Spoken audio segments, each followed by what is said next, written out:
than 3 point something. I think it's We're gonna be live 3 now. Tim, Okay. what number is it? Should be 3.1.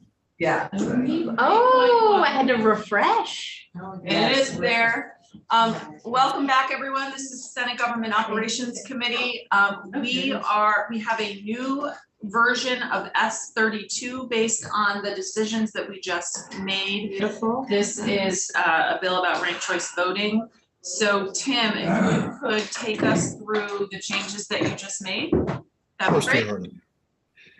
Again, for the record, my name is Tim Devlin, Legislative Counsel. Good afternoon, committee members. Before you have now draft 3.1 dated 3/20 from today, March 15th. The first changes you'll see from the previous iteration you were just reviewing will appear in highlights on page 3 halfway through. And this is in, let's see, under section 2691B, ranked choice voting system, semicolon application, in particular subsection B, duration. And I will now just read through it. I think it might be the easiest. Duration. Once a town, city, or village votes to adopt a ranked choice voting system described in this chapter, this ranked choice voting system shall be used in that manner until 1, the town, city, or village votes to discontinue use of the system, or 2, the legislative body of the town, village, city, or village votes to discontinue use of the system, provided, however, that the legislative body may not vote to discontinue the use of the system if that town, city, or village had adopted a ranked choice voting system by a vote of the town, city, or village. I'll pause there. Okay, does that work? We don't have every, Will, you're still on the screen. Does that work?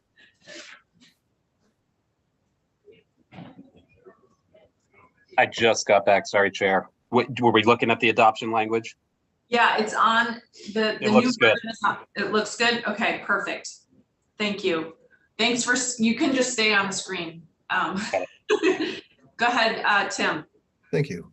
The next changes can be seen halfway through page 8. This is in section 5 regarding the ranked choice voting study committee. The line 8, you'll see subsection A, creation, has been modified to state there is created a ranked choice voting study committee to examine issues in implementing ranked choice voting in Vermont across all elections for state and federal office. Does that work, everyone? Yep. Keeps the all state and federal. Okay. Will, you good with that? Oh, you're muted. Okay, perfect. Nice, The that works. next modifications can be seen at the bottom of page 8, subdivision 4, B4 that is, which reads 3 designees appointed by the Vermont Municipal Clerks and Treasurers Association, different size towns, cities, and villages, different regions, and at least 1 shall be from a town, city, or village that uses a hand count in elections.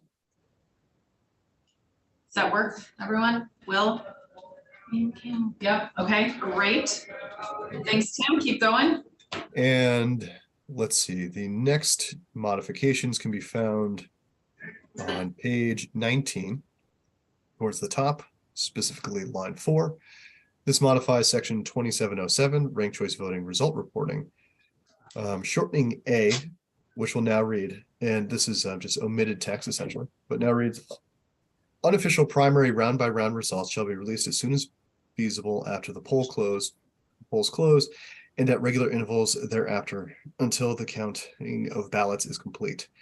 Unofficial preliminary round-by-round results shall be clearly labeled as preliminary and, to the extent feasible, shall include the percent of ballots counted to date. Great, that sounds right. Yep, okay.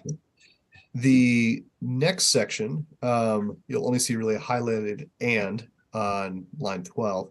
And this is just because the majority of the modifications were removals rather than additions in text. So, and now appears as just B1 and 2, 3 was removed.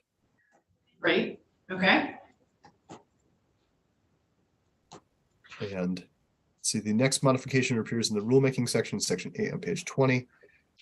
And I've highlighted, again, there's really omissions. This is not new text. But I figured you'd still want to call attention to it, make it easily identifiable.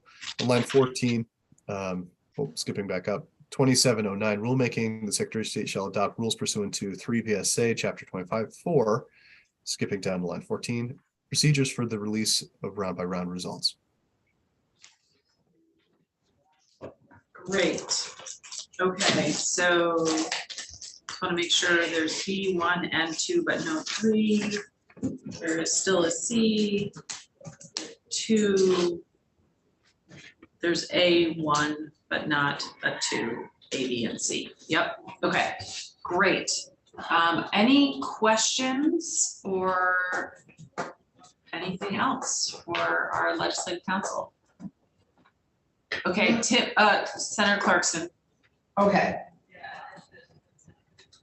Sorry, I was just missing the first part of the effective date, which I was just focusing on 27 and 25. I was thinking, why am I doing this, right? Yeah, passage. Yeah, okay. Okay, great. Tim, thank you so much for your quick work, well, for all of your work on this complicated bill. And I think we are ready. I'm ready to entertain a motion. I move that we find S32 draft 3.1 favorable. A motion has been made. Is there any discussion? Bob, Senator Norris. Senator Bob Norris. There you go. Are we voting on the bill? Are we voting on the amendments? We are voting on what Senator Wojcicki just said. So S32 Yep. version 3.1. And a vote, the vote is to approve favorably. That favorably. So will we? So that includes, 3.1 includes all the changes that we made. There were no technical amendments. There were changes. We're voting on the bill recommended then. Right. Yeah, yeah. Senator Watson, So we'll only be taking one vote, not two? one Correct. vote. And we're doing it in reverse alphabetical. Yeah, I lost. First, yes. Do it by lot. Actually, this clerk does it very randomly. He gets B, he goes to W, he goes to N. Okay, are there any other questions or comments? Discussion? All right, clerk shall call the roll. Senator Wojcicki, Yes. Senator White, Yes. Senator Norris. Yes. Senator Watson, Yes. Senator Clarkson, Yes. I wish we could have done this right choice.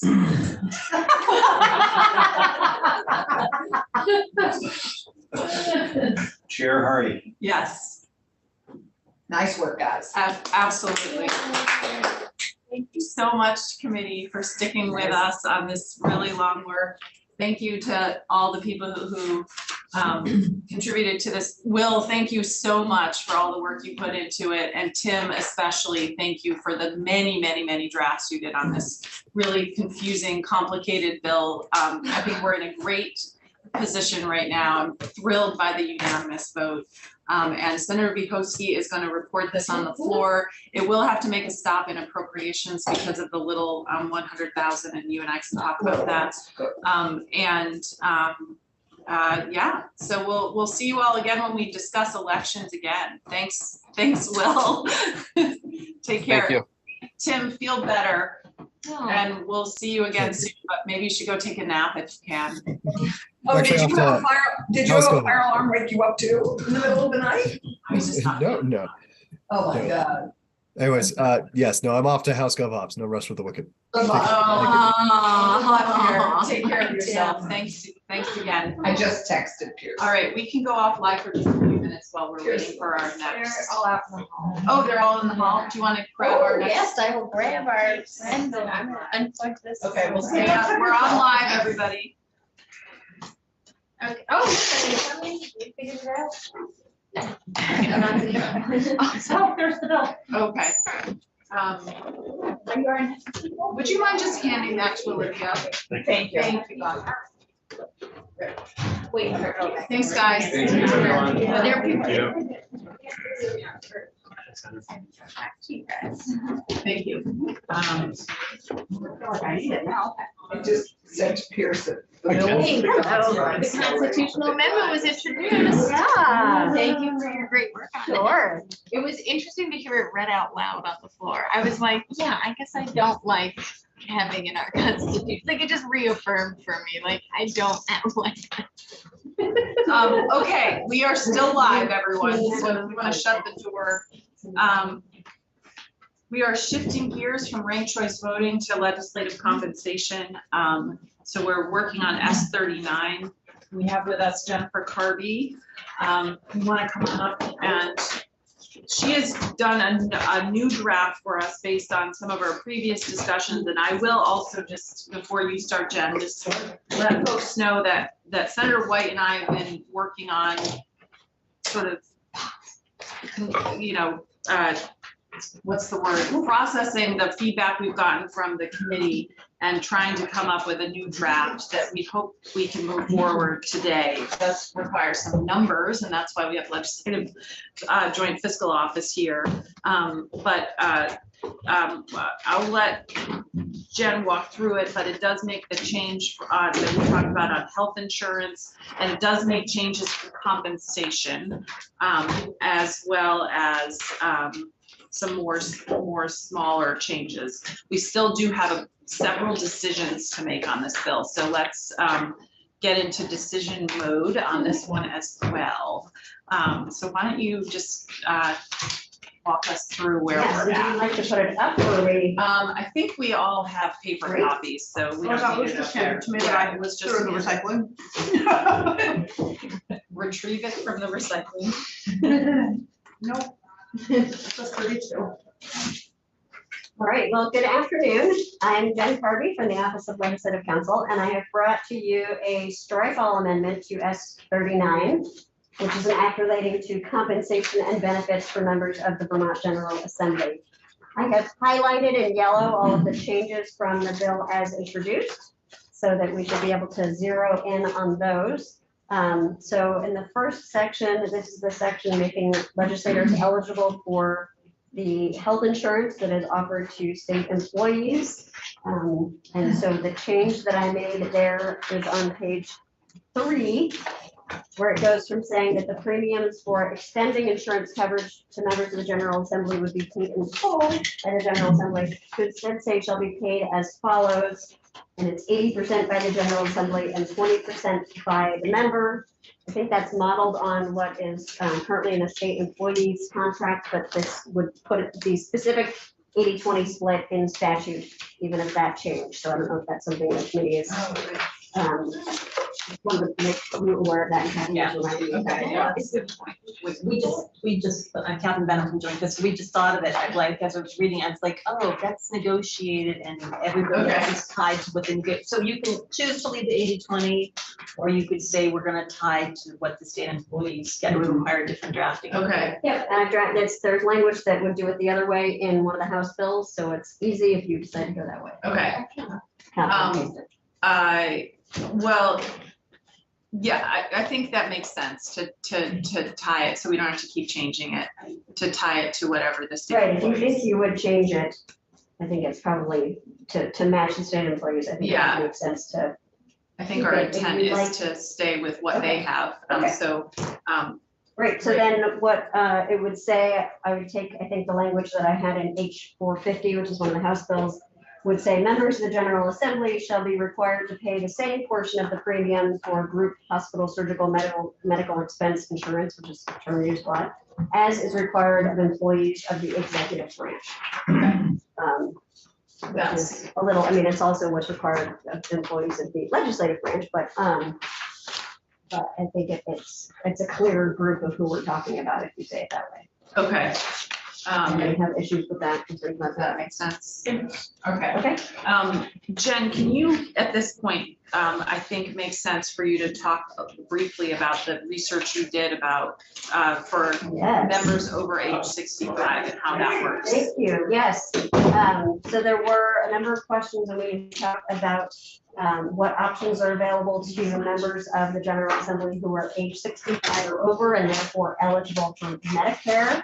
And I think where it got somewhat confusing was the concept of people who might be retired from their sort of former life jobs and being a member of the General Assembly and retired state employees. So we were looking at active state, and we're trying to compare to active state employees who are age 65 or over.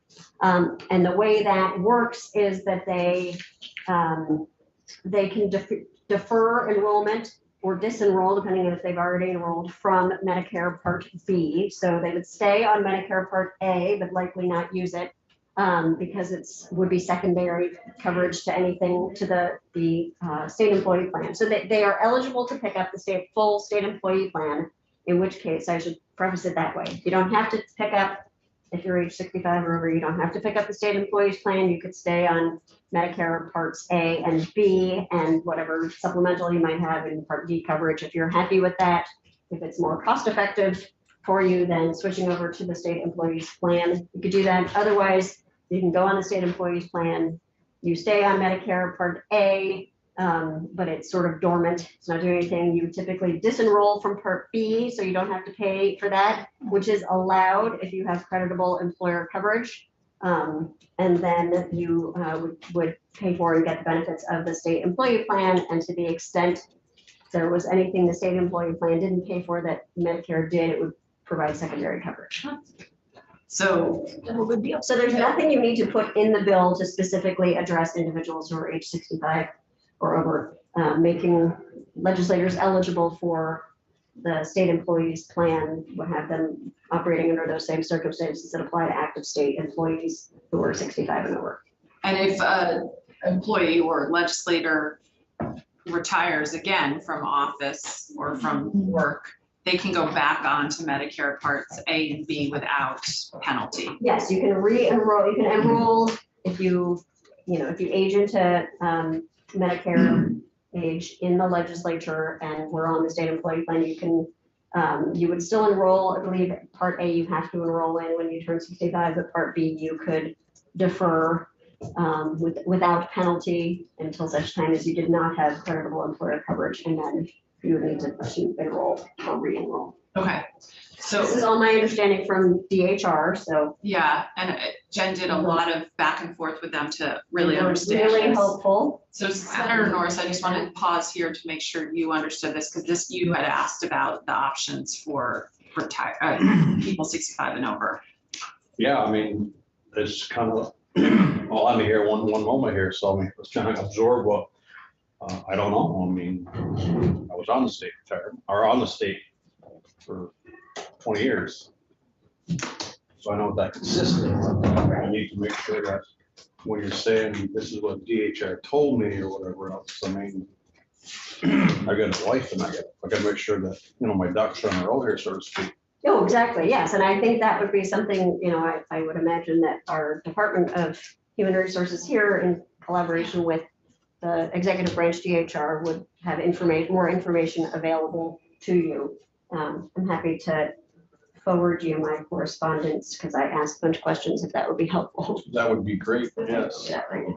Because there's a one-time supplemental that's offered on the date of your retirement, and you have to take it or not take it, and you can't come back and say, I want that now, so. Because these are personal things. Yeah, no, but you're right, you do have a short window to enroll in a supplemental plan, and I did not specifically ask how we could look into how the creditable coverage, creditable employer sponsored coverage piece fits with that kind of one-time opportunity without the increased premium, without the penalty for supplemental. Yeah, so I think the point is that we're talking about the health insurance, but Jen is answering a question that Senator Norris had brought up earlier, and she did some research about people 65 and over. The sort of short answer is they would be eligible to go on to the state health insurance plan without penalty under Medicare, and then to go off of it when they leave office without penalty.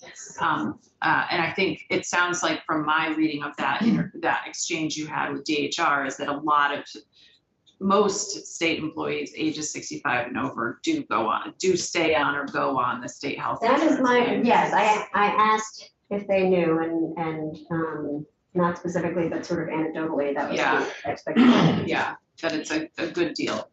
So, Senator White. No, you summarized the point I was trying to make, which is, so just to be clear in the way the bill is written, if someone were a retired state legislature and they had a health insurance situation like this, they would have more options rather than being penalized to continue to stay on. Like that was my concern, is I don't want anyone who is getting access to this health insurance to then feel that they're somehow losing out on a different option.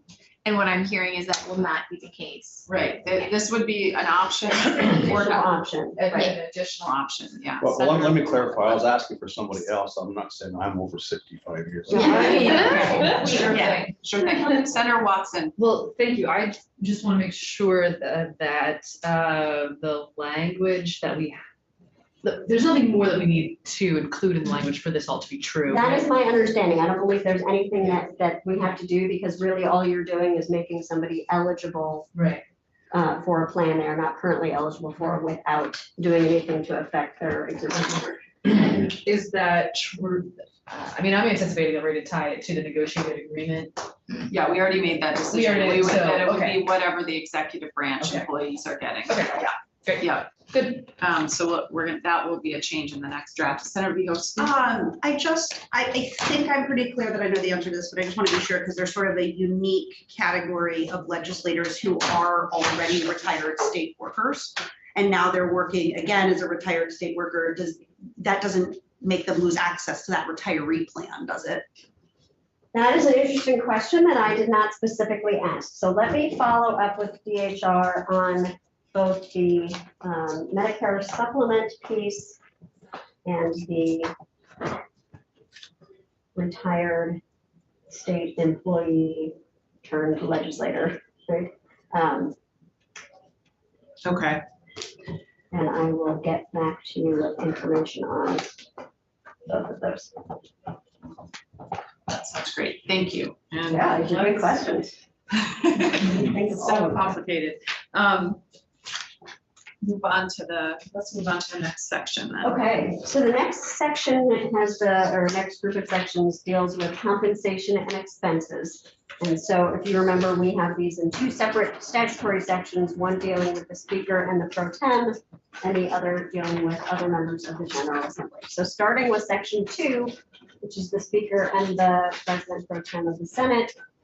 Under existing law, the speaker and the pro tem receive both an annual compensation amount, an annual salary, and a weekly salary. So the rest of you receive a weekly salary, they receive something year-round and a weekly salary during the session. So the way we are looking at the language, changing the language would be potentially to put in, and you'll see there's placeholders, that this would give the kind of reset everybody, update the numbers in statute to something that that better reflects salaries and wages and earnings in Vermont today. So I think JFO will talk to you more about what some of the specific options they looked into, but the way this is framed would rebase so that we would have the speaker and the pro tem receiving an annual compensation of some specific dollar amount for the first year of the 2025 biennial session, to be paid in biweekly payments, and then beginning on January 1st, 2026 and annually thereafter, that compensation would be increased by the amount the increases provided to the other constitutional officers, which is the provision for the indexing that's already in existing law. And so getting rid of some of the confusing language about what happened in 2005, 2007, and then 2021, and sort of updating us to a new number that would then index. So starting in 2026, you would not be able to look at the statute and know what the number is. So that brings us a little bit back to the current situation, but at least it would be updating it to something, a more current number, and then indexing from there. So does this eliminate the annual and weekly salary? Okay, so Nope, we're just starting with the, right, we're just changing the numbers. exactly, Just reset. exactly, just So resetting reset it. is the key thing on the, I think, compensation piece. Yes. Exactly. So if you look a little bit further down on page 4, in addition to that annual compensation, this would still provide the weekly compensation, but again, a rebased amount per week for the first year of the 2025 biennial session, and thereafter to be paid in biweekly payments during the session, provided that beginning on January 1st, 2026, and annually thereafter on January 1st, that increase that's commensurate with the increases to other constitutional officers would continue to occur. And there are some various nuanced ways to approach this that I think is part of what Dan and Catherine will talk to you about. And if you decide to go with a different approach to things, obviously I'll just make the language match. Great, thanks. As a way to start the conversation. And then we have the reimbursements for expenses, kind of reflecting what happens in more detail in section 3. But the allowance of reimbursement or allowance or reimbursement of expenses for mileage, meals, lodging, and then if you choose to include a child, dependent, and elder care, as we spell out in the next section. So then in the next section, section 3 is amending 32 VSA section 1052 relating to the rest of the members of the General Assembly. And so again, we are rebasing the in-session compensation so that members of the General Assembly, other than the Speaker and Pro Tem, would be entitled to a weekly salary of some updated amount for the first year of the 2025 biennial session and thereafter, again, provided that beginning on January 1st, 2026, and annually thereafter, that weekly compensation would be adjusted consistent with the compensation increases for other constitutional officers. And then the special session compensation would be 1/5 of that newly adjusted amount, and adjournment compensation similarly would be 1/5 of that adjusted amount, rounded up to the nearest dollar for each week of adjournment. So that's the other new piece you'd be getting incurred, or those who are sitting in your seats would be getting an increased amount during the session starting in 2025, and then also 1/5 of that per week outside of the session. And then also the adjournment compensation for members who are serving on a special committee or a joint committee, that hourly, kind of backed into an hourly rate based on that same new based essentially number on page 5. It all hinges from whatever that number is for the compensation. And then I did not make any changes to the potential reimbursement sections other than to add a new one at the end. So we have, as in the bill as introduced, it becomes this option to either get an allowance for meals and lodging or reimbursement of actual expenses, and the differing tax treatment available for those. Senator Clarkson? Jen, as I recall, Mike said that that they could do this individually. People could make this choice without it being too much of a pain in the neck for That's the operations. That's what it sounded like. All Gary, because it sounds at first blush that this would be a real pain in the neck to have to do this individually for people. Is the term an allowance what we get currently? Is that, we use that term, an allowance? I believe we look. And we're, I assume, going to set that just like it's set every year. No, that actually, the amount is set based on whatever the amount set by the federal government is. So, That's or as the for all of it, under existing law, your meals, yes, they are all, Meals, lodging, and mileage. they're all pegged to DG, thank you, yes, the rate set by the Federal Office of Government-Wide Policy Okay. and published in the Federal Register. So for people doing a reimbursement, this would set that as the cap with the allowance. And I don't know if we specifically, if we currently use the word allowance, or if that's just the way it has been described. Basically what that is that you would, it's the difference between getting the money, be sort of as a guarantee versus reimbursement for. So my question is, what if you're, are you able to choose one thing one week and another thing another week? That's one question. Because you We do might use have. allowance, I'm sorry, we do use allowance. Okay, good. So question one is, are we able to spend more than the allowance? No. Okay, so, because Because that's the I can't key. imagine why anyone would do a reimbursement unless they had had a very expensive week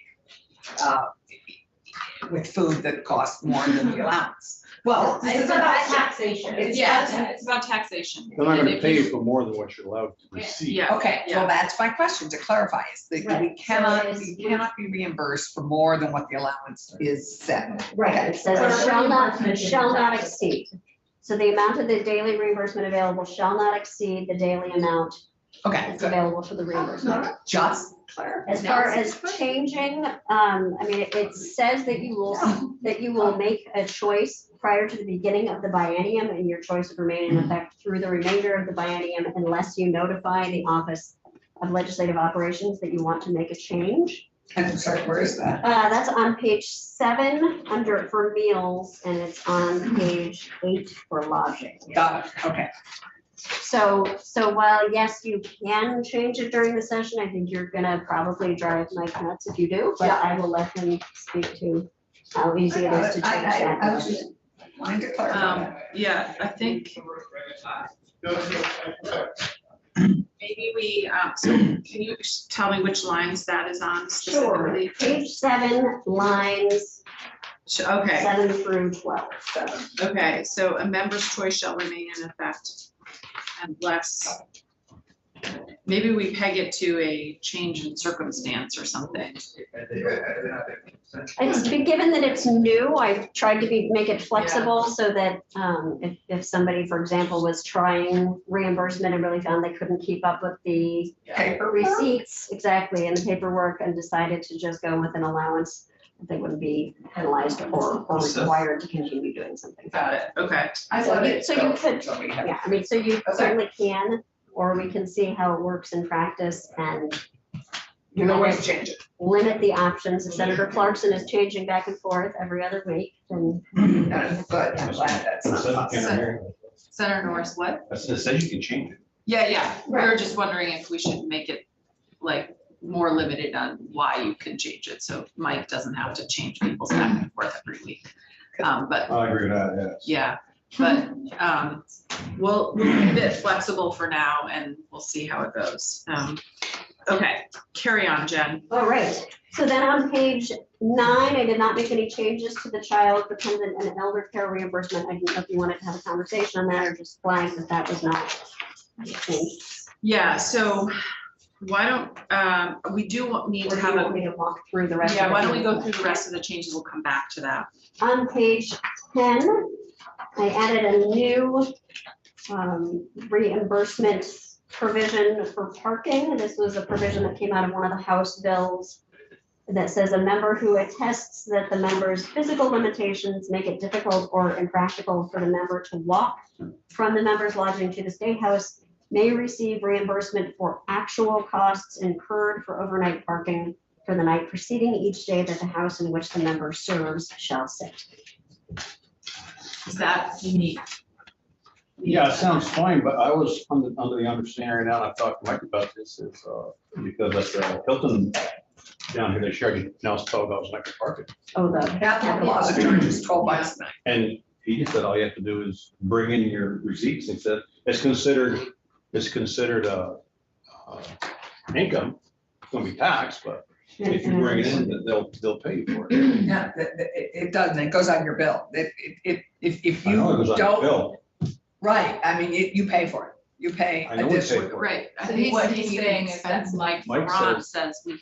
If you bring the we bill can be in, Reimbursed. Oh, in the bill to it's Mike. called income. Oh, They'll tax it, but it's called income. I don't do it because it's a pain in the butt. I didn't know that, actually. we should double check with Mike. Senator White. So I think, so that, I don't disagree with you. I think we did hear from folks who are unable to move their vehicles. And the reason that they're paying for it is because they have a disability. So the idea that it's income when it's just something that they have to do, to be taxed on it, I would also be disappointed.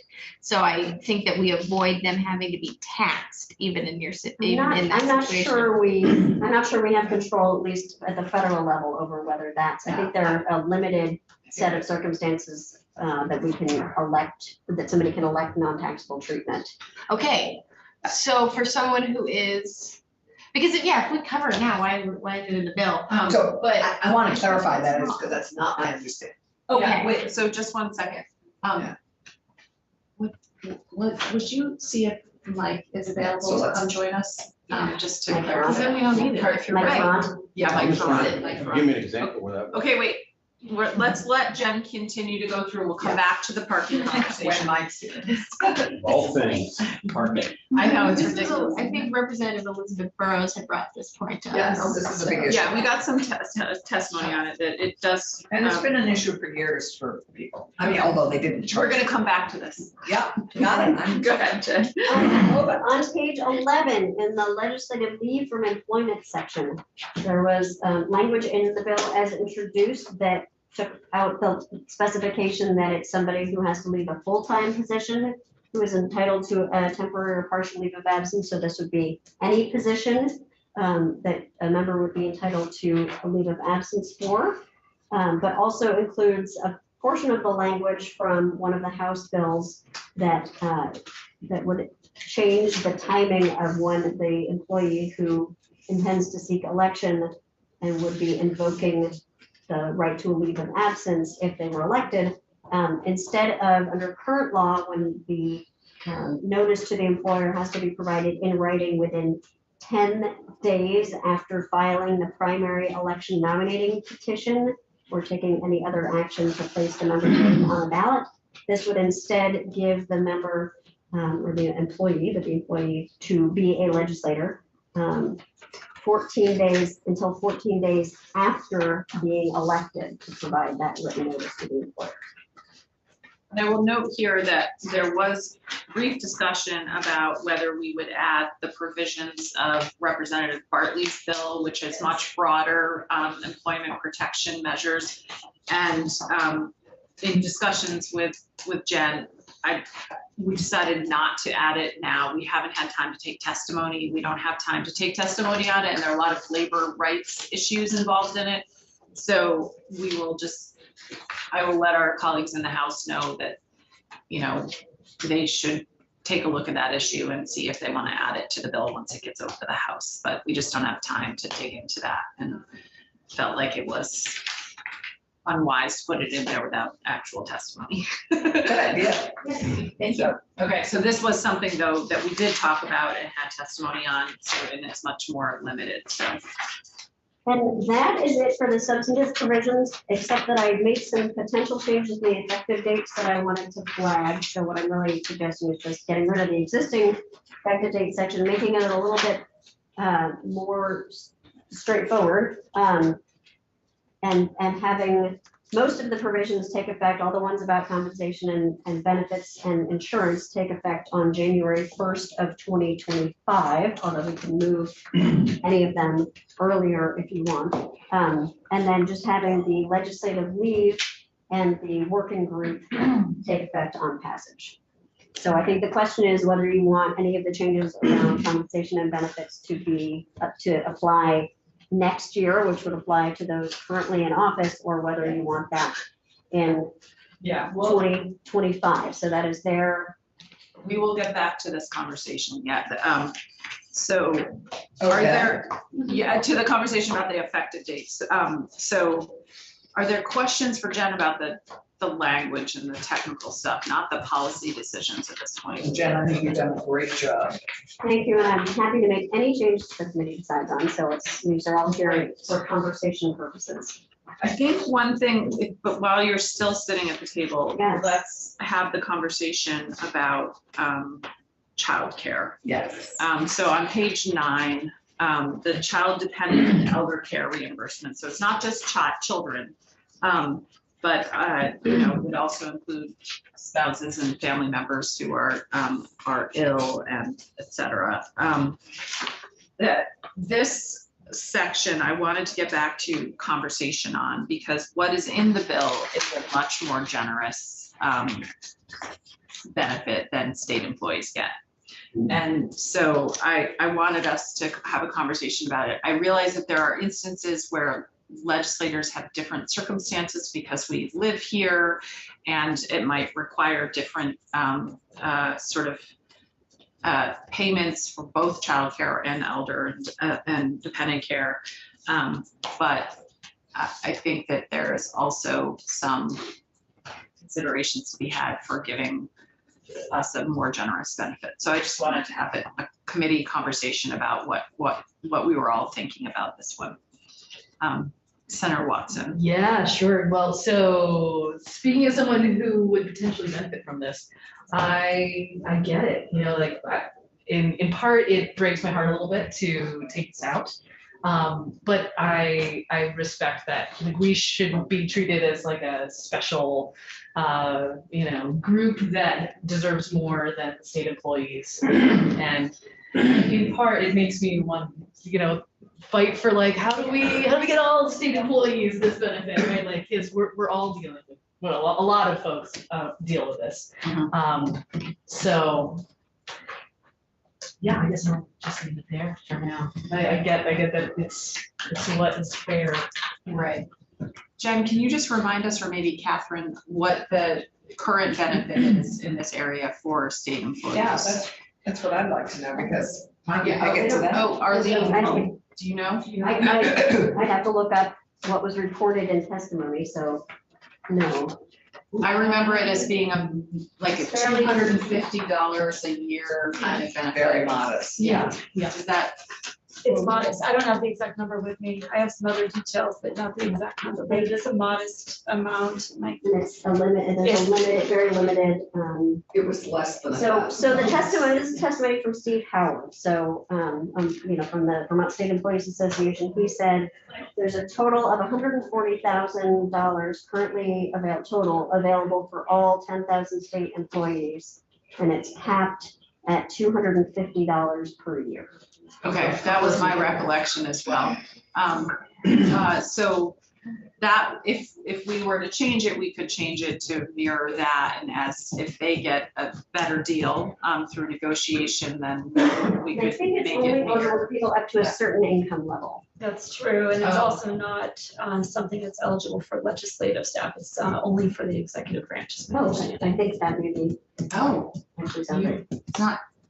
That is ridiculous. Well, can we change that for you too in this bill? Anything you want. Yeah, well, let's do that too, if we're gonna make the change. Senator Bukowski, no, I mean it. While I certainly hear Senator Watson's point, and this is a section that I would absolutely not presently benefit from, I'd be curious to know the average rate of pay for our state employees versus the average rate of pay for our legislative body.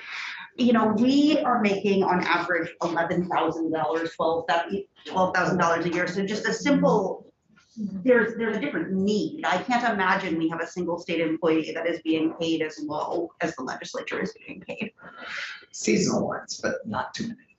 And so I think that while I hear the point of not wanting to be special in any way for many, many years, and this bill continues this, we are in a class that is paid very differently than traditional state employees. And we have the additional burden in many instances of having to live away from home and having to, which increases the need for in-home care that might not exist for a state employee that's commuting, you know, every day to their job or working remotely at their job.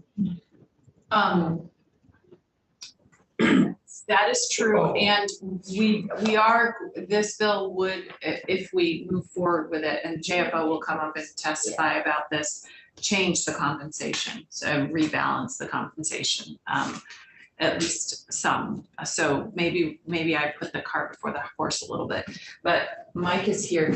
Are there other questions about or thoughts about the child and dependent care? Hey, Mike, hold on. We do have a question for you, but hold on if you can. Can you stick for a few minutes? All right, great, thanks. I'm happy Center thank you, Chair Hardy. I very much am torn about this exact one. And I think to your point, I do think the compensation is still not at the level, even with the increase. I think you'll still see when you hear from JFO, it's not as extensive as you might see for state employees. I also think that when we talk about the dependent care piece, we have a lot of folks who this is because it's not a full-time job, doing it as a part-time job. And a lot of folks who are genuinely able to do this as a part-time job, even with the changes that we're making, are largely older Vermonters who are retired. Because of that, I do think that this is a benefit that a lot of legislators can take advantage of later in life in a way that a state employee, you're usually retired at the point that you might need the extensive level of spouse dependent care.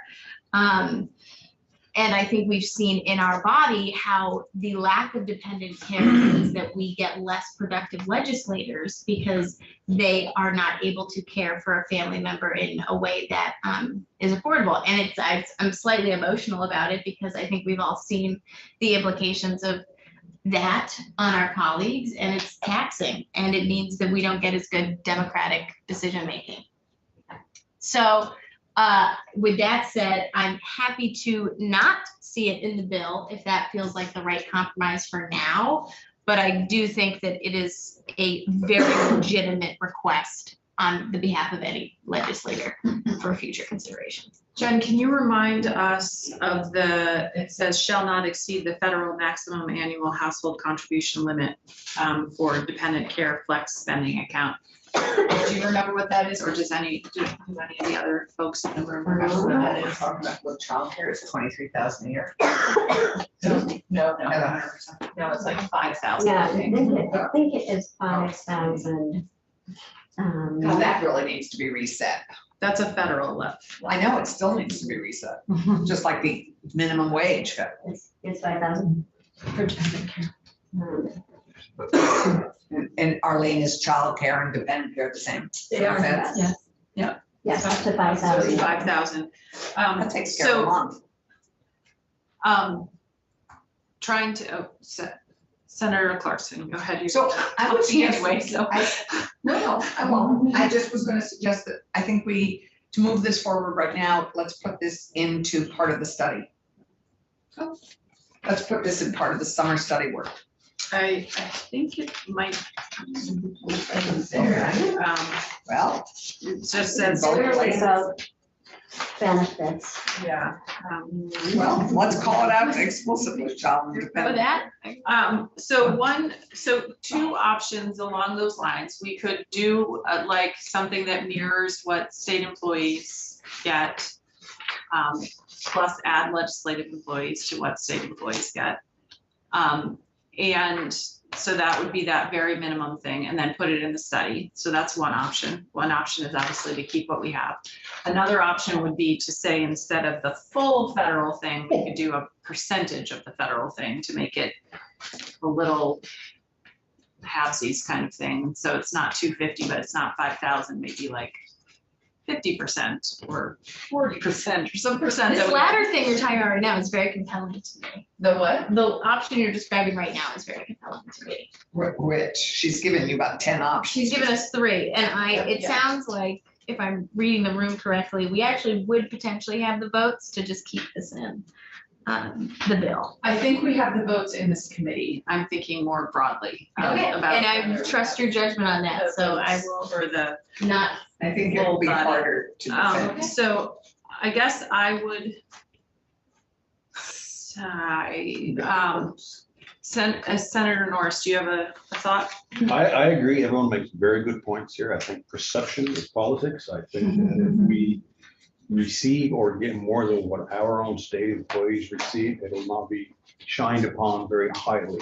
Yeah. And I realize you have the votes in this committee to get it through, I guess, but it's not in the summer study is what we're being told now? It is more, but we can put it more I suggest explicitly in there. I guess what I'm gonna just say, as the lead sponsor of the childcare bill in the Senate, I just feel a little uncomfortable with giving us a lot more than what the average Vermonter or the average state employee would get, even though we have definitely different circumstances and pay ranges.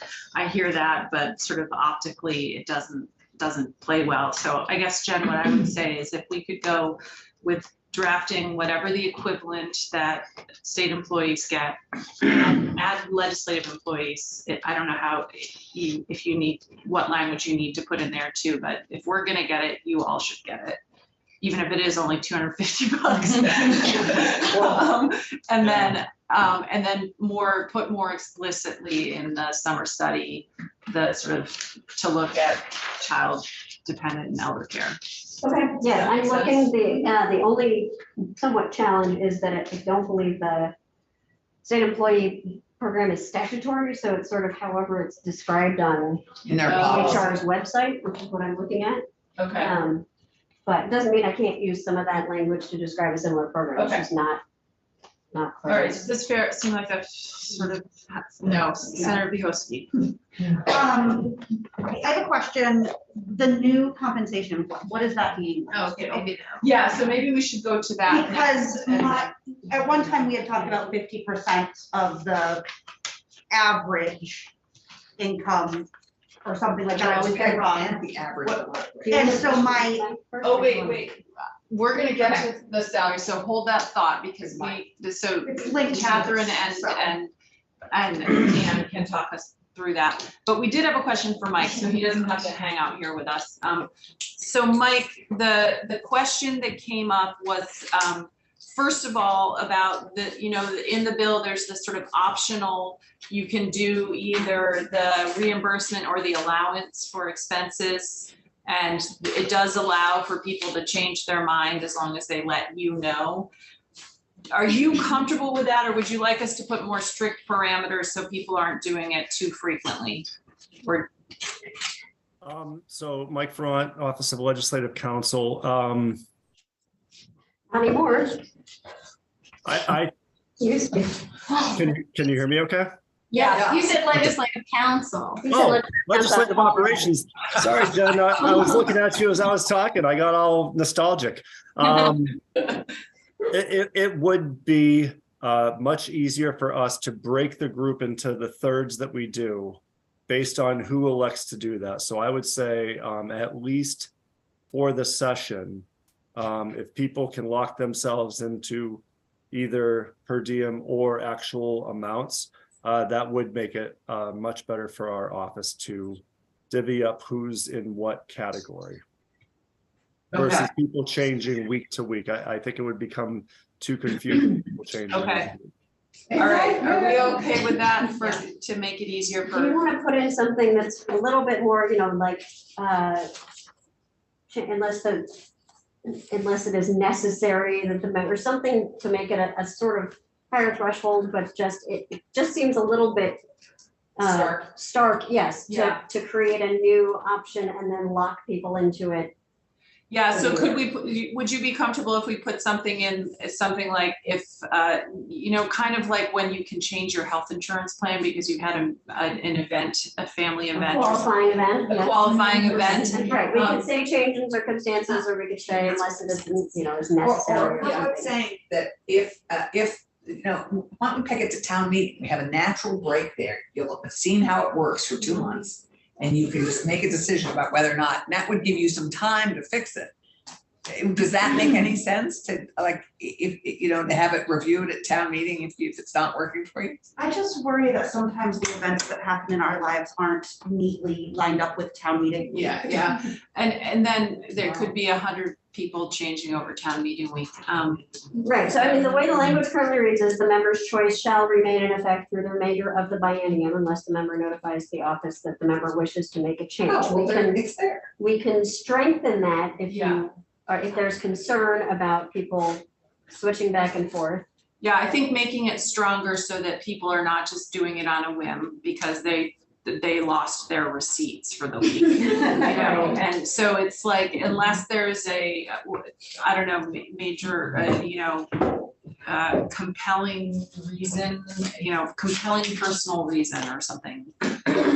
Something to that effect. Define I compelling. know, it's very subjective. Yes, please pass them around. You guys want cookies or some? Mike will decide the compelling. Mike, do you have a suggestion? I think the two things that you just suggested sound fine. Either like with your health insurance, there's the open enrollment period, which is, I think, November, or there are significant changes, qualifying changes in a person's life status. That's how the health insurance comparison could go. Or just notify in writing, so it has a little bit more process to it. We could work with that. My fear is that, I'm passing a legislator in the hallway and they say, hey, Mike, I'm doing no taxes this week. And then No, I like in writing, I think that's In writing related to, I think, something like a. And I think we will say that the member, or, that A compelling reason. that a change is, I don't know, let me play with the language a little bit, and I don't know, we have it right now, sort of you opt for the biennium, I don't know if there was interest in saying you opt for the year as opposed to Is that okay, Mike, to opt for the Yes. year?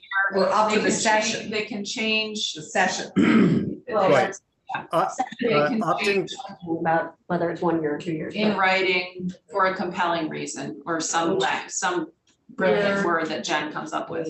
Okay, good. We're gonna move on from this one because we think we have, but we do have one more question for you before you leave us, and that is about parking. So we had added, and I'm guessing you probably don't have the bill in front of you, but we added a do. section. Oh, you do? Oh, The new version? Yes, with the highlights, I went on the website and looked at it. 1.3 on Yep. page 10, paragraph 5 on parking. So the question came up was, can members be reimbursed for parking expenses now? No. I didn't. Okay. Senator Norris had a different, he had heard differently. No, we had had this discussion like that. Parking was $8, went up to $12, and we said that you can bring your parking passes in and we can reimburse you, but it still be taxed. It's considered income. I don't remember saying that. We've never done that before. Okay. This language that's in here about parking, are you comfortable with this?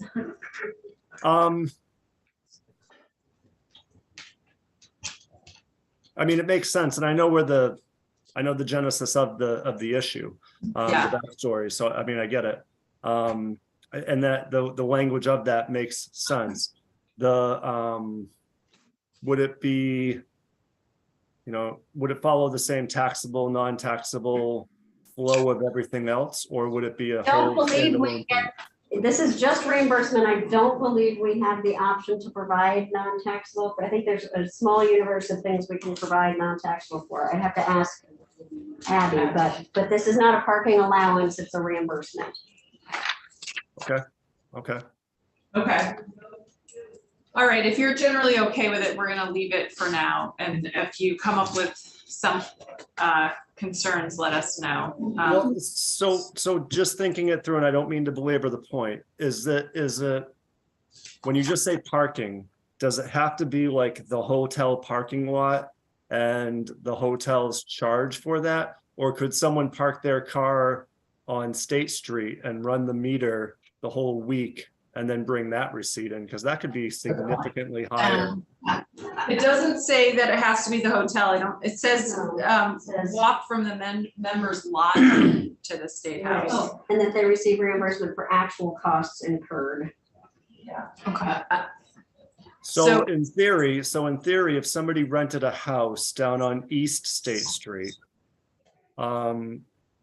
or that parking garage, that's a good example. That parking garage on the corner of East State Street behind, what is it, Skinny Pancake, right? Right. Um, If somebody rented an apartment near there and just parked their car in that garage the entire week and incurred a cost of $250 for that parking, would they be eligible under this language for reimbursement of all of that? And if they had a disability or if they had a physical impairment that required them to Right, do that's that? right. They have to attest that their physical limitations make it difficult or impractical for them to walk from their lodging to the State House. So they wouldn't be able to leave it there all week because they'd be They'd have to be driving to driving the back State and House, forth. so it would be an overnight. Yeah. Rather than like many of us will leave our car at the State House and walk to our lodging so we don't have to pay for parking. If you have a disability that requires you drive to your lodging, even if it's on East State Street, then you're incurring costs simply because you have a disability and it's an accessibility issue. Yeah. Well, yeah, that's. Okay. Got it. Okay. Excellent. I think that's all we had for you, Mike. So thank you so much for popping in with us. I'm happy to hang out through the end of the hearing. I'll turn my video off, and if something else pops up, I can answer. Okay, that would be great if you can, but don't feel obligated. We can, thank you though. Very helpful. Well, yeah, really helpful. So why don't we actually go to Catherine and Dan and they can take us through the options for the pay. Yeah. Madam Chair, I just have had another meeting scheduled at 4:30. Yeah. What's our schedule? So what I think we're gonna end up having to do is that there's too many things that are still up in the air with this bill. So if we can finish the discussion today, get some instructions to Jen so she can draft something and get it back to us tomorrow, where we can make quick work of it and vote it out. That, I think that's where I'm hoping to go for today. Does that sound feasible? So what's your timeframe? Well, I want to hear from legislative council. If you really have to leave, No, then that's why I'm just saying. I would say alter by another 15 minutes. 20, quarter till. I think Okay, if we so- can do 20 more minutes. Great. Okay, Um, that's perfect. Arlene, if you have anything you want us to know, I just wanted to make sure. We voted me. No, I just need to change the bill and I need his signature. Yeah, great, thank you. Wanted to give you a chance to weigh in because we have been doing on this bill. So if you have anything you want us to know. Two very quick things. I don't know if you want me to save them to the end. Do you want to go through? Well, I don't want to waste your time if you need to leave. I'm fine. I can stay. So Okay. I'm fine. Great, then let's go to Dan. Thank you. Okay, good afternoon, everyone. Dan Dickerson with the Joint Fiscal Office. I have a document that I put together on a couple of compensation options. I can pass out the copies that are very small print. I apologize in advance, or it is available electronically if you want.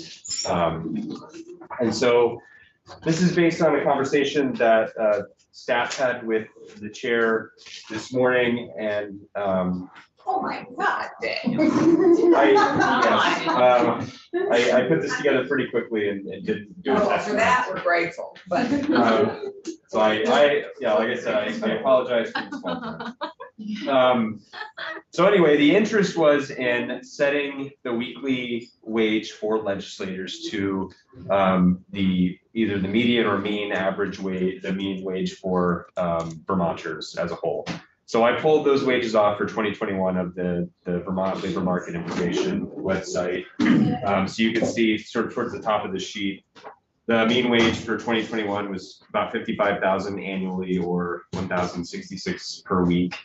And the median wage was 46,910, or about $902. Sorry, can you just say that one again? The average Vermont wage? So the mean wage, or the average wage, was 55,450 annually in 2021. That is $1,066.35 per week. And then the median wage in 2021 was $46,910, or $902.12 weekly. 902, 46,902.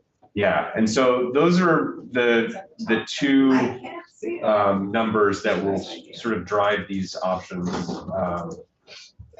that you have in front of you in very small print to ensure that you go home with a headache. Hold on, Olivia's gonna share it on the big screen. So you Oh, hey there. can blow it up and so you can see it better.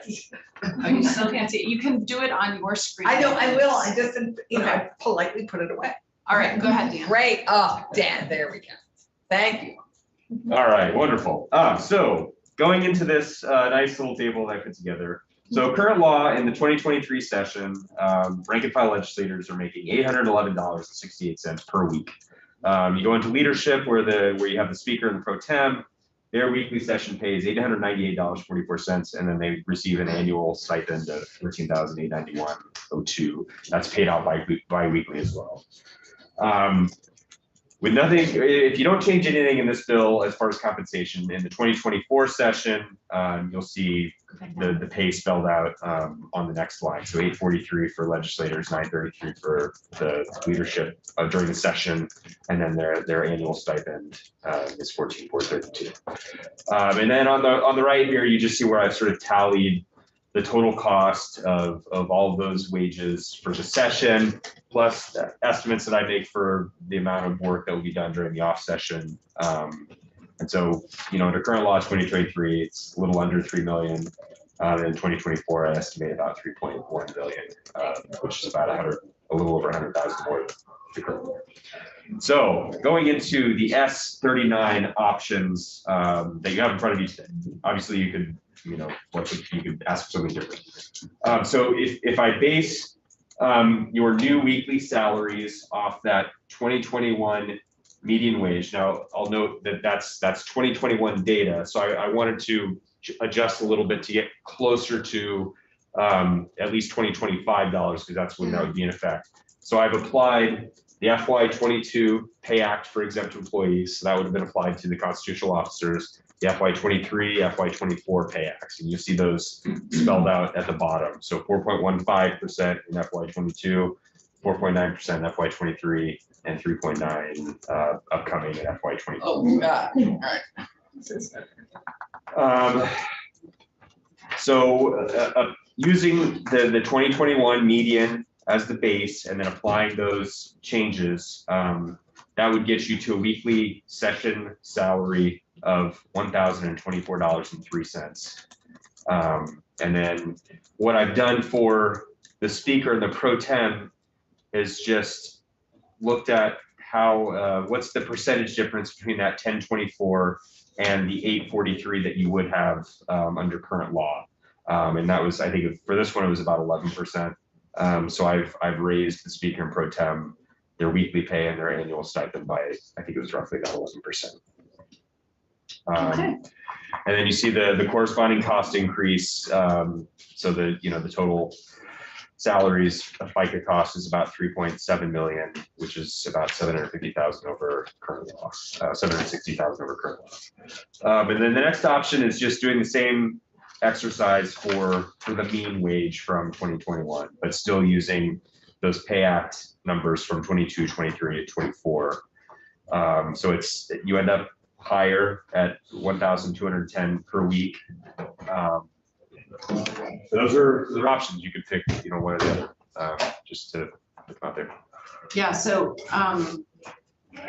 this was a conversation that Dan and Catherine and I had trying to figure out a wage to tie our wages to, and thinking the mean or the median wage for the state for all workers is a fair thing. It doesn't necessarily compensate legislators based on the tasks that we're doing or the experience that some people have or whatever, but it does, or the hours that we work, but it does tie into something that, like, quote unquote, the average Vermonter makes. And so it seemed like at least a fair comparison. So Senator Clarkson. So as the only legislator in this room who benefited from, this was radical in 2005. I was the first class to come in that got a benefit of actually being paid the average Vermont wage. And that was considered, everybody landed on that after much consternation, that this was a fair way to pay legislators, the average Vermont wage. So look how far behind we have fallen from that. And so the way we were pegged never kept us up with where we would have been had it stayed being paid at the average Vermont wage. So I think this is great. I totally applaud the idea. I think Vermonters get being paid the average Vermont wage. It makes total sense. And It's very defensible. It was defensible in 2005, and I think this is great. Dan, thanks for doing it, and thank you for the thinking, because it supports actually the work that was done in 2003 and 4 to get us to that new wage in 2005. That's so interesting, because we had this conversation about what was it pegged to, and we didn't know. It that. was. It's not, It was it's pegged not to in the the average level. statute. It's But not in statute, so I that's. lived it, and there I we go. think, I know that this was the case, because And then- everybody was so excited about it. Dan, if you want to really briefly explain the sort of inflator and how the inflator didn't keep up for a couple of years for a reason, that there was that. Well, from 2005 until it was 2019 or 2020, any increase, or as far as I know, it goes back to 2005. Your increases were only by the cost of living allowance that was in the collective bargaining agreement. So Whereas, it went from $589 a week to Allison, $7. please let him finish. whereas for the other, at least other elected officials, it was the COLA and the step. But then there were years during the recession where, you know, for some elected officials, and honestly, I don't know for sure if legislators were included in that, but salaries went down because, you know, the economy was in tatters, and that was the extreme step that had to be taken. And I think, you know, they were down for some period of time. They might have gone back up, but they didn't go back up to where they might have been had those yearly COLA increases continued to happen. So I think that whole Great Recession period sort of set things back. But I don't know for sure if that was, you know, just legislators, or if it also was, folks like the governor that also experienced something similar. But now, at least, you know, for this year and future years, assuming you didn't change anything else, you're at least getting the step and the COLA, just like any other exempt employee. But obviously, you're having the discussion of like, okay, what's the new metric that shows up in the statute? And so that's what these two options are. Yeah, so this was, as we said, to be a reset back to the whole concept of the average salary, and then, or the mean. So we can decide between the mean and the median here, there is a difference. And then to keep with the same inflator that is in current law, that's the step plus the COLA. Senator Vyhovsky, did you have? I did. So these numbers are still only for in session, weekly in session. So that amount isn't actually going to work out to being half of someone who's paid those amounts every week all year long. One. And the other piece, and I think I brought this up last time and had asked for some numbers on what doing 50% of that mean salary as an annual salary would be. Because I also think that it just feels simpler to me for everyone involved to just pay an annual salary. And if we're looking at half of 55,450, just broken out over 26 pay periods, it just seems so much simpler to me. And then linking that in the same way that we're linking this, I mean, I'm like over here trying to do the math for what percentage it actually is. And I don't know, it just, because it isn't half, because it's only for 18 weeks. Correct. And then, right, because we're in session for what, however many weeks, or is it 18 weeks? 18 is what we budget for. We're in session for 18 weeks, and then this would also include, did you include in this the 1 day a week in the off session? It's not. I was just going to note that that's something that, you know, that is still in the bill that would, you know, you would get the 1 day a week based off of 1/5 of, you know, whatever weekly salary you end up. Right, so that would be added onto this part.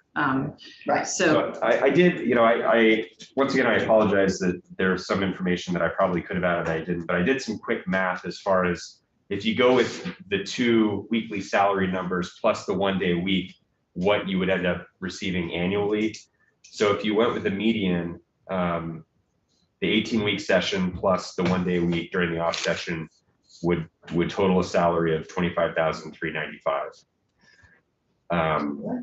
okay, That's And then if you went with the mean, that would get you to $30,000. Yeah.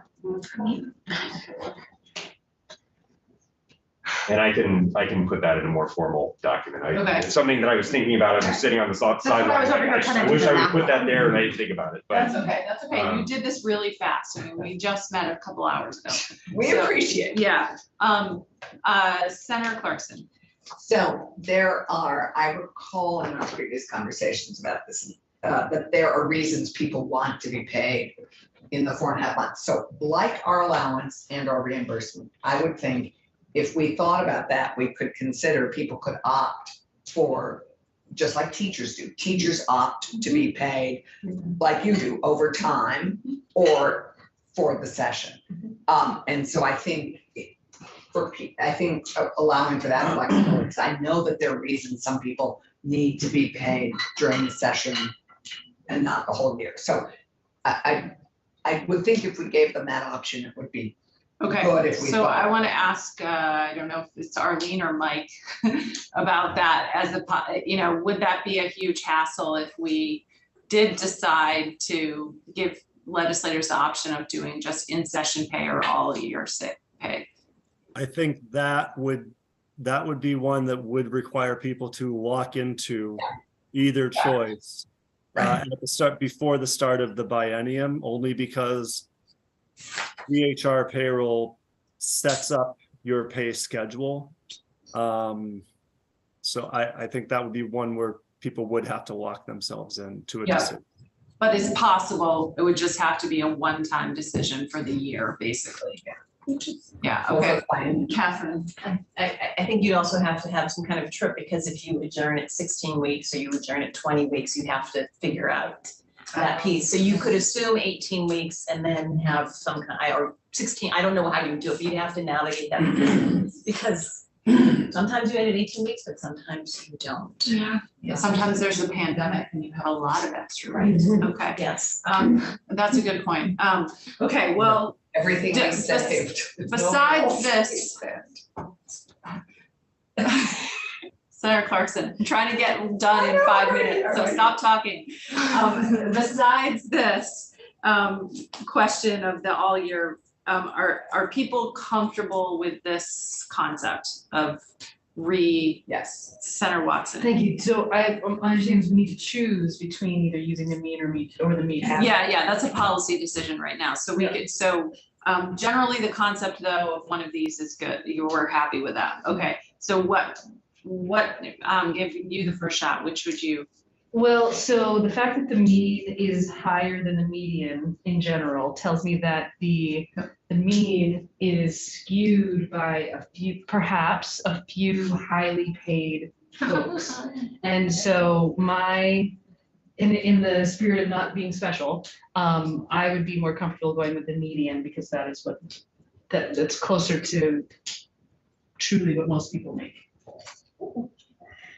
Okay. I am going to be a traditionalist and go with the average Vermont wage. And that's the average Vermont wage I get. And, the difference between the median and I think it's modest difference. So I think it's easy to explain to the public that we are paid the average Vermont wage. So I would vote for that. Is that one of the two options? Yeah, that's what that Yes, is. that's Yes, that's what that mean. that is The the mean is the The average. mean, okay. Yeah. The mean is- Thank you, I mean, Senator Norris. I was like, what is it? The mean is the average Vermont wage, which is what we did it in 2004. That was what the choice was then. So that's what we did do? Yes, that's what we were paid on for the last 8. It wasn't the median? Catherine. Would it be helpful if we explain the difference between mean and median? Yeah, That would go be for it. very helpful. Dan, why don't you give us a little math lesson here? Sure. Clearly So not everybody's getting it. mean is the average. So you add up the cumulative wages for Vermont, you divide by the number of workers that are earning those wages, and that's the average. And yes, the number could be skewed by very high earning folks and could be skewed by very low earning folks. The median is the point in the middle. You have an equal number of people below and an equal number of people above. Got it. Remember that late elementary school math? Here's our math teacher. All right, Senator Norris, go I'm for it. gonna go with the mean Which apparently is the average Yep. Yes. for the state. of You Vermont got it. You got it, versus Senator. Confusing Yeah. me, because it doesn't take much, but I'll go That's with right. mean pay act, which is the average. Seems Yeah. to make sense, it's $600 a week, so. Okay, so, Fully roaded, that's my opinion. okay, we're comfortable with the mean, which is the average, and then when Senator White presents this on the floor, she can I can drive explain home the that difference point of we are just average Vermonters. Okay, so Dan, if you are able to work out some numbers in bigger font, You know what? It'll grow on you after a while. Once your eyes got adjusted. So, that, and do the numbers for us by tomorrow, and we'll have you back. And that would also include, and if you could include the off-session pay as it's drafted in the bill. Okay, and Jen, if you want to pop back up here really quick after Dan. Yes, thank you. Oh, Arlene, oh, I'm sorry, Arlene, go ahead. Why don't you come back up quick, or come up quickly, and then, thank you so much, Dan, for your You're really quick welcome. That was and good work great. on this. Very fast. Hard stop five, like. Yeah. Okay, I have hard stop in 2 minutes. Yeah, we're gonna, I thanks, also Dan. have more policy questions. I'm here. Yeah. Listen, as long as. I will be so fast. So Arlene Donovan, HR Director of the General Assembly. Nice to meet you all. I've met you already. Just two quick things. Thank you for having me in to just provide some feedback. My feedback, I don't think will impact your current draft of your bill. But two things. I support the staff. I also support the legislators. And over the last, I've been here almost 2 years now, the topic of EAP services has come up periodically, and I don't know that you have. It's called the Employee Assistance Program, and it is a benefit. So maybe it's something that your working group can take up or whatnot. But it is a benefit. It is normally offered to employees who are full-time, or in this case, limited service, also for state employees who are health benefit eligible. And it is a state paid benefit. Employees do not pay for this benefit, but it does come up periodically because there really aren't services for legislators. There are for staff or members of our household. And they offer things like broad, range of topics. So stress management, they offer short-term counseling. Short-term, I think our plan is like 5 short-term appointments, and then you may have to be referred off, depending on the situation, to longer-term counseling. That's where your health insurance would kick in, right? Would cover those costs.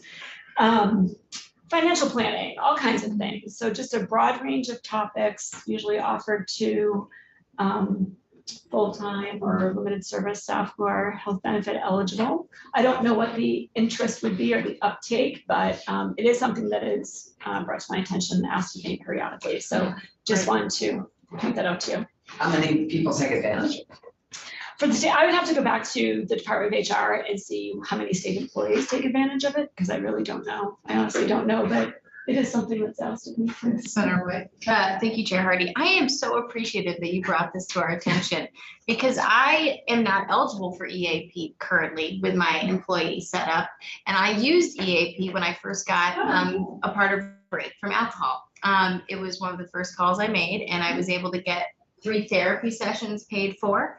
And it has been a life-changing experience. So I'll just hearken those benefits, and I hope that we include it in the study committee, because that would be a very important thing, I think, for people. So What do we know what the cost would be to just including it in the bill? I would recommend going back and finding out. The organization that the state uses is called Invest EAP, and right now, I just wrote down what I don't know if this is the cost that we would be given, but I believe we would be given the same as the state. And it is, it's a per employee per month payment, and it's $2.70 per employee per month currently. Yeah, okay. I mean, it doesn't seem like something we should study. I've used it too, my spouse's employment has it, and Cool. it's really helpful. And it's a bunch of, it's a variety of things. Lots of topics, yeah. Okay, thank you. So that was the first. The second is regarding your work group. I wasn't sure if you wanted to include human resources in your Yes. support. Yes, good point. So that's Sure. the other thing. Yeah, absolutely. Thank you, Arlene, that's really helpful.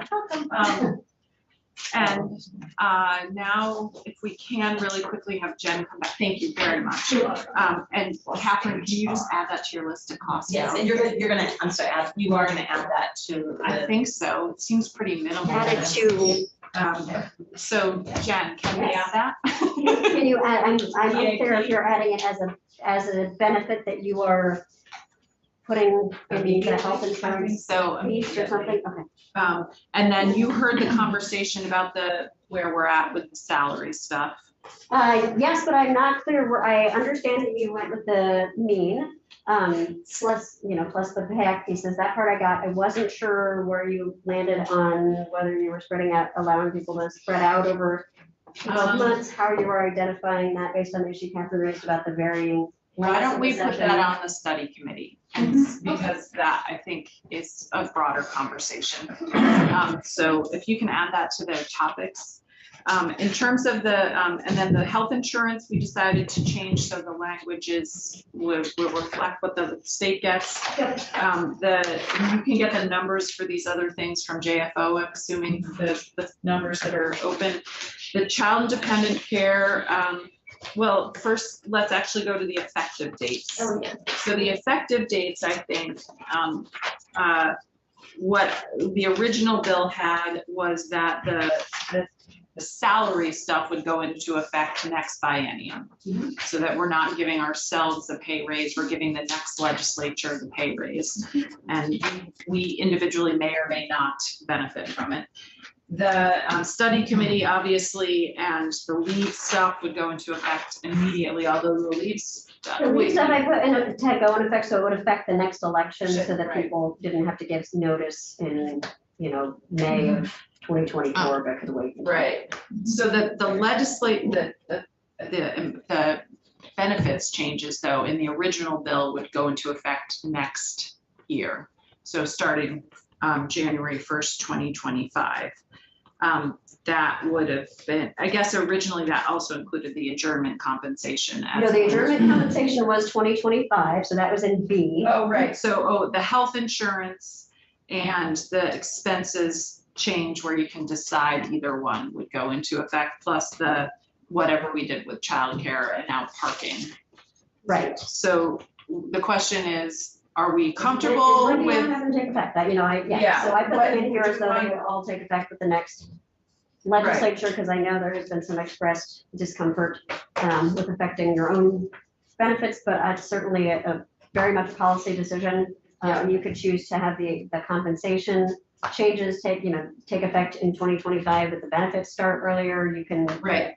So I guess my preference would be that the compensation take effect next biennium, that the benefits take effect next year, so January 1st, 2024. Honestly, the reason I put it in here is I started parsing out subdivisions, and I thought, well, if that's not where they're going, I'm not going to put that in. Yeah. So, okay, So that, so okay, benefits everyone's good with is that? Okay. 2024. And yeah, add HR to the study committee, add the EAP or EAB.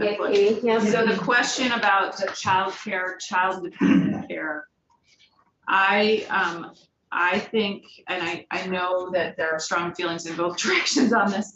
I think the best sort of threading the needle is to do what, if you can find language to. I can make it work based on what's on DHR's website. Best based on what the state employees get, add legislative employees to that as well.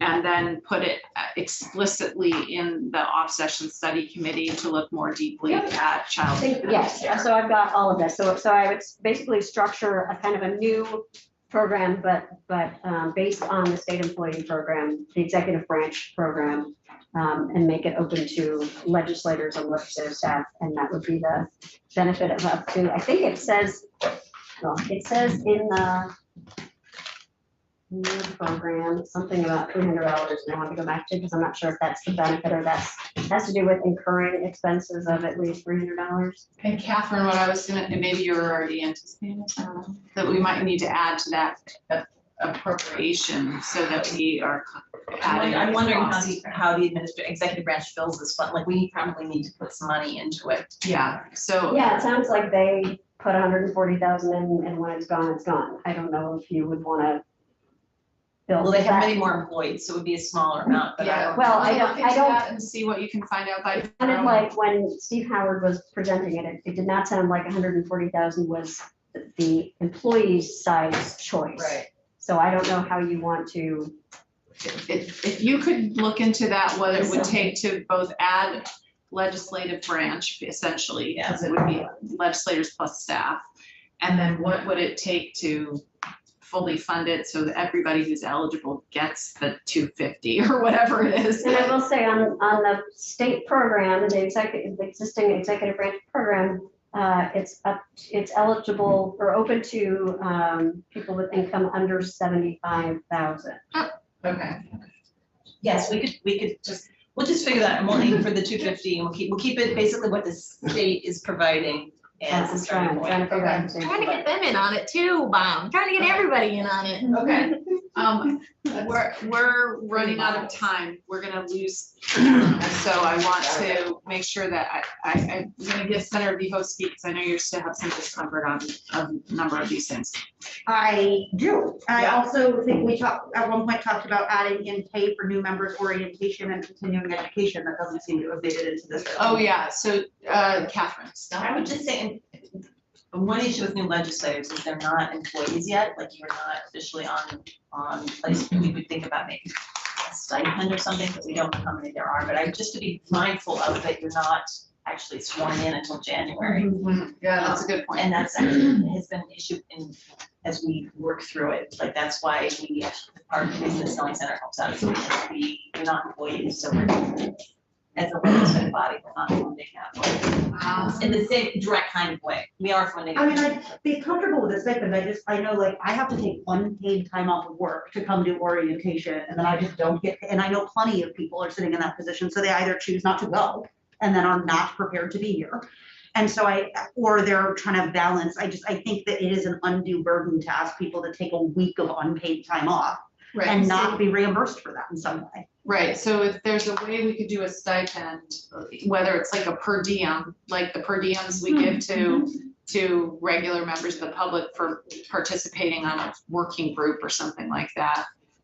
Some function like that, so new members can get that before they're sworn in. And then also some per diem for professional development. That's what If you we're- would say, professional Yeah, if we're, going to some training thing, like the Medicaid Leaders Conference, for example, which was super helpful, and I learned a ton about Medicaid.